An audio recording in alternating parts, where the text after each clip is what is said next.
Hello everyone, this is Vishakha Daga coming up with the next round of social current affairs. Now in this series, let's see what today Hindu has to bring to us. In next article is the new norms for digital content. Supreme Court has come up with, or no, I'm sorry, the government has come up with new guidelines for the digital content which is being made for the specially abled, for the children of specially abled. The reason is the education needs some extra effort, special effort in terms of like if there is an issue of vision, then in terms of visibility, audio content may help. If there is other kind of visibility, then some sort of creativity can help create a content which will increase the accessibility of education to them. तो अब government of India क्या कर रही है, उस accessibility को ही increase करने के लिए न्यू नॉर्म्स लेकर आई है. So there was irony in this entire guidelines because civil society activists started criticizing you have brought the guidelines to be followed for education for children with special need, but then the guideline itself was not that helpful because it did not follow the same guideline it was talking about in terms of audio, supported by audio visual, or even pictures in order to help children or disabled children. Now like reason given by the, now let's go back to our news only.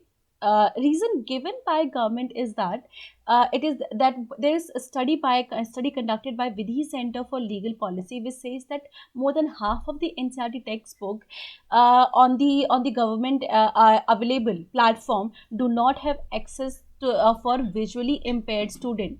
That means they are like built in a print format, and print format cannot help actually visually impaired student, especially if it is on digital platform. So what help in there is if there is like audio speech or any some sort of any other mechanism by which they can infer the information. तो अगर audio speech नहीं है तो वो खुद की मदद कैसे कर पाएंगे. In that manner because of this particular study it talked about bringing new guideline. और यहाँ पे जो प्लेटफॉर्म, गवर्नमेंट के प्लेटफॉर्म के बारे में बात की जा रही है वो थोड़ा दीक्षा प्लेटफॉर्म है. कीप दिस इन माइंड, जो चीज़ न्यूज़ में है वो आपके एग्जाम में पाई जा सकती है. And if it is specially if it is repeatedly in news, अब यहाँ पे एक ही बार हुई है, but then please keep in mind कि अब दीक्षा प्लेटफॉर्म के बारे में भी आपका जानना बहुत ही इंपॉर्टेंट हो जाता है, because it can be asked. And simply just by correcting one answer you can gain 2 marks or lose like 1/3 marks. So let's move ahead and understand the entire story and the guidelines in detail, because not only for pre it is important, but you can write the same set of guidelines in your mains answer as well. You know how the government is trying to make governance inclusive, so you can write this as an example of inclusive governance. तो जब आप inclusive governance के बारे में बात करोगे, then it become important for you GS paper 2. GS paper 2 में आपके लिए इंपॉर्टेंट हो जाता है. And when you actually talk about children with special need, तो ये आपके GS पेपर 1 के लिए इंपॉर्टेंट हो जाता है. Okay, so both in both regard it is important for you. And this is also, guidelines is very important because COVID created problem for children with special need, because पहले वो कम से कम जा पाते थे in the school and some kind of physical help could have been provided, but now this is not possible and they are entirely dependent on digital content like the entire world is. कि आप घर पे बैठ के जितना आप educational video create कर सकते हो उतना ही आपके पास education पहुंच सकती है. Now in that manner, if the world is getting creating for entire population, then why to leave the children with special need? So this, as I said, is an example of inclusive governance, and then you will put the guidelines in there. Now let's move ahead. Moving ahead is understanding the guidelines. That the guidelines is based on four guiding principle. The four guiding principle is the resource must be first perceivable, that children is able to perceive. Second, it is operable. That means children is able to operate the information, understandable, they are able to understand the information, and it is robust. तो perceive कर सकें, understand कर सकें, फिर उस information को operate भी कर सकें, और मतलब robust भी हो information. That is the four guiding principle of your guidelines given by ministry. तो उसको इस तरीके से you can make a diagram. Like what like you can like whatever diagram that suits you, कि इस तरीके से 4 लाइन निकालते हुए आप सीधे इस तरीके से बना सकते हैं कि okay it has to be robust, it has to be understandable, और इसके बाद फिर आप यहाँ पे लिख देंगे it has to be operable, and then you can write it also have to be perceivable. तो ये आपका प्रिंसिपल वो हो जाता है, और इस सर्कल को थोड़ा बड़ा बना के then you write you know how this has to be a robust, sorry this these are the guidelines given by the government. Now आप जैसे आप डायग्राम बनाएंगे अपने आंसर की विजिबिलिटी बना देंगे, एज आई सेड, और विजिबिलिटी बढ़ाएंगे तो there is like extra 1 marks और extra half marks you'll get, an extra 1 mark and half marks in each paper, in each question can give you an edge in your exams. Now let's move ahead. And all textbooks should be made digitally accessible in the phased manner. ये भी ज़रूरी है, not just कि आप content को understandable, perceivable, robust और अपना पर ये operable बनाने की कोशिश कर रहे हैं. At the same point of time, it should be digitally accessible भी होनी चाहिए. It must be available in multiple formats. As I said, her children बच्चे की अलग अलग need होती है.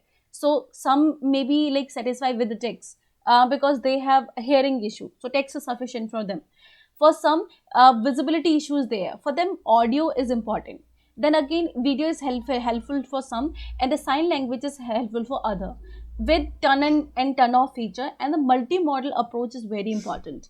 So like just putting the digital content is not sufficient. You'll have to make content accessible, understandable, operable and robust. Just in 4 words को repeat करो, because this is important for you. It's only then you'll be able to make sense. Okay, so you got this so far. अपनी guidelines को repeat करो और फिर देखो government क्या कह रही है. गवर्नमेंट कह रही है मल्टी मॉडल अप्रोच करो, सप्लीमेंट्री उनको फॉर्मेट्स प्रोवाइड करो और एक्सेसिबिलिटी पे काम करो, डिजिटल एक्सेसिबिलिटी पे. Then talked about providing strategy to produce supplementary content on varying disability, कि मतलब कौन कौन सी स्ट्रैटेजी आप यूज़ कर सकते हो. Government talked about this as well, like those who face visual and hearing challenges, और जिनके पास ऑटिज्म स्पेक्ट्रम है उन सब के लिए आपको अलग अलग चीज़ें, अलग अलग मैथड यूज़ करने पड़ेंगे. एज आई सेड, अगर हेयरिंग इशू है तो text method is your good method. अगर आपका विजिबिलिटी इशू है तो audio method is a good method. So this is how you can be more like the guideline says ki people can be more creative, especially the government, in order to help specially need children. Now next is, let's talk about Diksha platform, because as I said, if something is new we need to talk about it, we need to know about this क्योंकि exam में पूछा जा सकता है. Now, to understand this, it was launched in 2017 and it comes under HRD, आपकी Ministry of Human Resource Development, that is Education Ministry के अंदर आता है आपका. तो 2 चीज़ें समझ में आ गई. लॉन्च डेट क्या है? 2017. और ये आपका रिलीज कब हुआ था और ये किस मिनिस्ट्री के अंदर आता है? ये ministry of human resource development. This is important because like UPSC place like this only, कि आपकी एग्रीकल्चर मिनिस्टर की जो स्कीम है उसको ministry of water resource development के अंदर डाल सकती है. And then it will ask you whether this statement is right और नॉट, और यू माइट थिंक कि वो उस मिनिस्ट्री के अंदर है, but this is not actually, this might not be answered, that might not be true. तो इसीलिए इम्पॉर्टेंट है कि थोड़ा सा किसी भी चीज़ को पढ़ने से पहले मेक श्योर कि वो कब लॉन्च हुई थी, ये डेट आपको पता हो, किस मिनिस्ट्री के अंदर आती है ये पता हो. फ्लैगशिप स्कीम्स के लिए ये और भी इम्पॉर्टेंट हो जाता है, but also those scheme which are in news और थोड़ा बहुत आपने कहीं से सुना हो, इनके बारे में थोड़ी इन्फॉर्मेशन अवेयरनेस अपने पास होनी चाहिए. फ्लैगशिप स्कीम्स के बारे में तो डिटेल में जानो, और जो बाकी फ्लैगशिप स्कीम्स नहीं हैं उनके बारे में थोड़ा थोड़ा रफ आइडिया अपने पास होना चाहिए. ओके, चलो फिर आगे चलते हैं. इतना समझ में आ गया तो let's move ahead. Moving ahead is Diksha stand for digital infrastructure for knowledge sharing. एक फुल फॉर्म अगर आपके पास होगी तो you can actually make a rough idea कि ये कहाँ पे थी. Even you can actually make rough idea. Now it provide for schooling and education through virtual mode, specially like कोविड-19 के टाइम पे वर्चुअल मोड के बारे में बात करती है. And it is initiative of digital learning by NCERT and ministry of human resource development. Right, दोनों का इनिशिएटिव है. एमएचआरडी भी आपका है और एनसीईआरटी भी इसमें एंगेज है. And it is available for teacher of all stage and all states and UT. Sometime what happen is we bring the scheme for aspirational districts. ना एस्पिरेशनल डिस्ट्रिक्ट्स ये टर्म क्या है? ये टर्म बेसिकली आपकी नीति आयोग ने दी है, और नीति आयोग ने ये टर्म आपके उनके लिए दी है those which are weaker district in terms of health education, और इनको स्पेशल अटेंशन की जरूरत है, दे नीड स्पेशल अटेंशन इन इंडिकेटर्स को इम्प्रूव करने के लिए. So aspirational districts are those districts which need special attention in order to improve the health and education in there. So sometimes what we do is that we bring scheme only for the aspirational district. अब जैसे कुछ दिनों पहले मैं mission इंद्रधनुष ही discuss करी थी, right? And at the end in that article I especially talked about that in different phases, intensified mission Indradhanush 1, 2, 3, we were targeting special district. वो pan India के लिए नहीं थी बहुत हद तक, but that is what you should be careful. Some schemes does not have pan India mandate, right? Some scheme do not have pan India mandate, and that's why it is very important कि आप देखें कि कौन सी scheme सभी states के लिए, कौन सी scheme नहीं है. So like this schemes clarify कि this is for all states and UT. अब जब यहाँ ये चीज़ क्लियर हो गई है कि सभी स्टेट्स और यूटीज के लिए है, तो like now this you should remember कि सभी स्टेट्स और यूटी के लिए, and for teachers of all education, primary secondary higher secondary, सभी मतलब जो स्कूल के सभी टीचर्स होती हैं उन सभी स्टेज के लिए एप्लीकेबल है. एंड अगर आपको ब्रीफ में बताऊं, ये बेसिकली टीचर्स एजुकेशन प्लेटफॉर्म है. यहाँ पे टीचर्स को एजुकेट किया जा रहा है, उसके लिए वहाँ पे एक नेशनल टीचर्स प्लेटफॉर्म है जहाँ पे ओपन रिसोर्सेज होंगे, मतलब teachers can educate themselves whenever they want to. And tools भी है टीचर्स के लिए, कौन से नए टूल वो यूज़ कर सकते हैं, specially in order to use digital to teach digitally. Teachers have to be very creative कि कैसे बच्चों को एंगेज करें. Like whosoever is teaching, like me myself, I know it actually is challenging in order to engage student. दो approach बहुत बढ़ जाती है कि बहुत सारे बच्चे देख सकते हैं, बट उन सबको इंगेज करना उतना ही थोड़ा सा चैलेंजिंग हो जाता है. सो दीक्षा प्लेटफॉर्म टॉक्ड अबाउट कि एक तो रिसोर्स ओपन हो जाते हैं, ऊपर से टूल्स प्रोवाइड करता है टीचर के लिए, टीचर्स एजुकेटर होते हैं टीचर एजुकेशन इंस्टीट्यूशन पे. So all these are facilities provided at a platform so that teachers खुद को educate कर सकें. Okay. Now next is the JNU enters a list of top 1000 universities. अब हम कौन से लिस्ट के बारे में बात करें, यहाँ पे QS वर्ल्ड यूनिवर्सिटी रैंकिंग होती है. This QS university world university ranking, वो यूनिवर्सिटी रैंकिंग आई है, and in that ranking JNU has also started featuring. ऐसा नहीं है कि JNU वॉज नॉट दैट, उसकी एजुकेशन क्वालिटी ऐसी नहीं थी कि वो नहीं आ रही थी. रीज़न वॉज सिंपली बिकॉज बहुत सारे मैंडेट होते हैं, उनको फुलफिल करने के बाद ही उनको रैंक करते हैं. तो JNU रैंकिंग के लिए ही एलिजिबल नहीं थी. It was not about quality, ranking के लिए एलिजिबल नहीं थी. So JNU had to add some engineering, it has to add an engineering course in its अपने करिकुलम में, only then it became eligible. So now let's understand अभी इस समय top पे कौन है इस रैंकिंग में. इस सबसे ज़्यादा आपका IIT बॉम्बे है, फिर IIT दिल्ली है, फिर IISc बैंगलोर है. सो लाइक इंडिया की 3 रैंकिंग टॉप 100 में आ जाती हैं, और वो टॉप 200 में आ जाती हैं, IIT Bombay, IIT Delhi and IIT Bangalore. तो ये यूनिवर्सिटी रैंकिंग थोड़ा याद रखें, बिकॉज PCS एग्जाम पूछ लेते हैं इनको, लाइक UP PCS का या फिर BPSC अगर आप दे रहे हो, या राजस्थान PSC आपके दिमाग में है तो पूछ सकते हैं. So like this is how you should be careful कि read the information so that you can give multiple exam. अपने egg एक basket में क्यों रखें, multiple basket में रख सकते हैं, so that you have sense of security and you can easily like fetch a service you are actually aspiring for, right? Now let's move ahead. Next is, अब QS world ranking समझते हैं कि IIT Bombay अभी हमने देखा कि कैसे it rank थी हाईएस्ट, उसके बाद आपका IIT दिल्ली आया. ओके. ना नेक्स्ट इज JNU, और JNU ने भी एंटर किया बिकॉज इसने अंडर ग्रेजुएट इंजीनियरिंग प्रोग्राम इसने ऐड कर दिया, as I talked about it.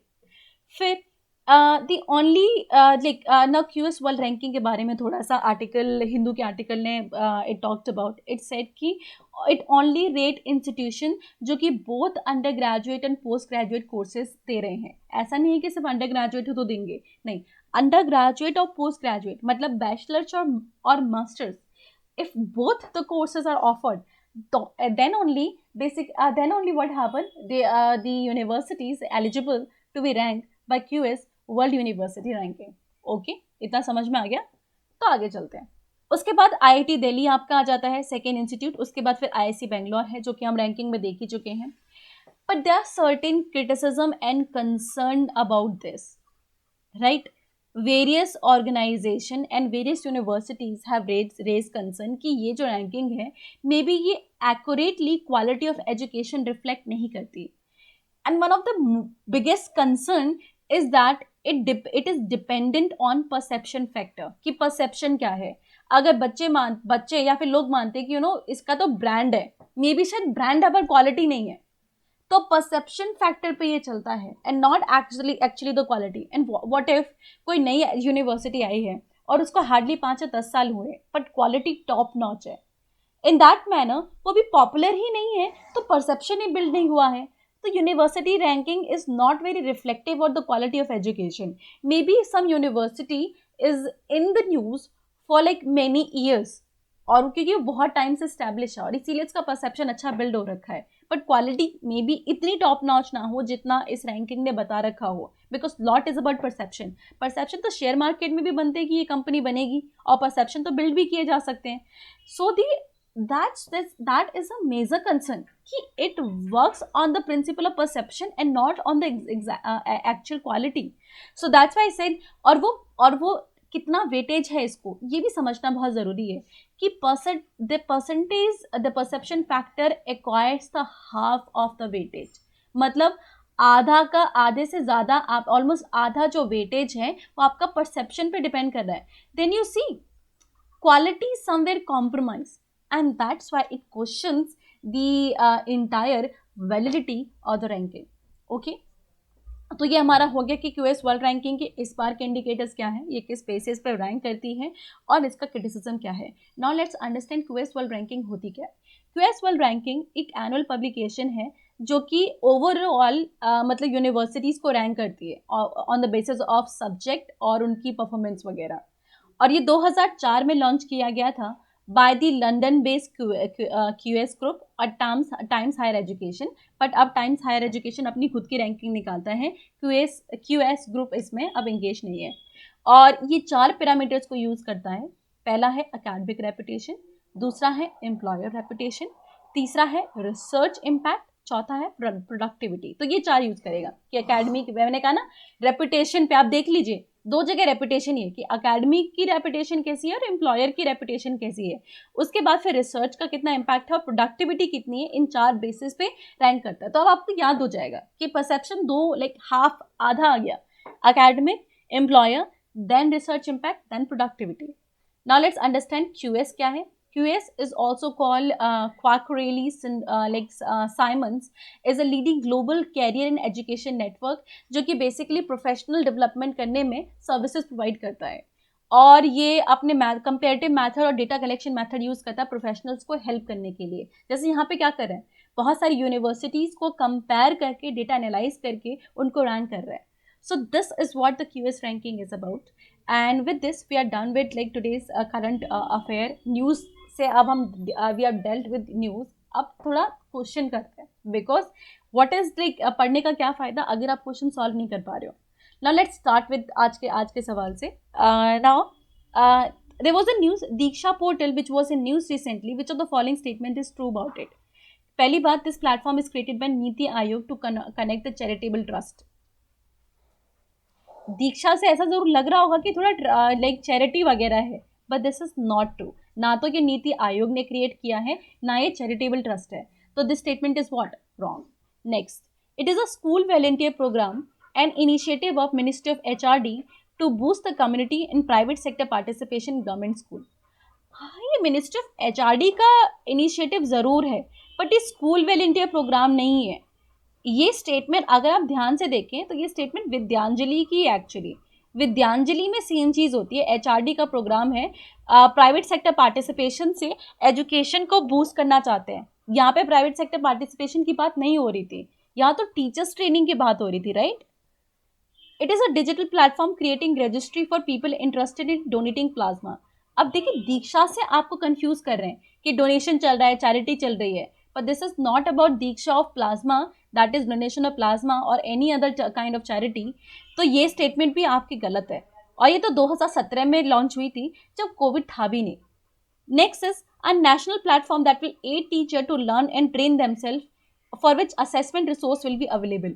Oh, this is exactly the statement. ये टीचर्स को एड कर रहा है जहाँ वो लर्न कर सके खुद को और खुद को ही ट्रेन कर सके. So that means the statement D is right. That means you understood. If अगर आप यहाँ तक आ गए थे इसका मतलब आप समझ गए थे. राइट ना? With this, we are done with today's social affair current affairs. Thank you for staying connected with me.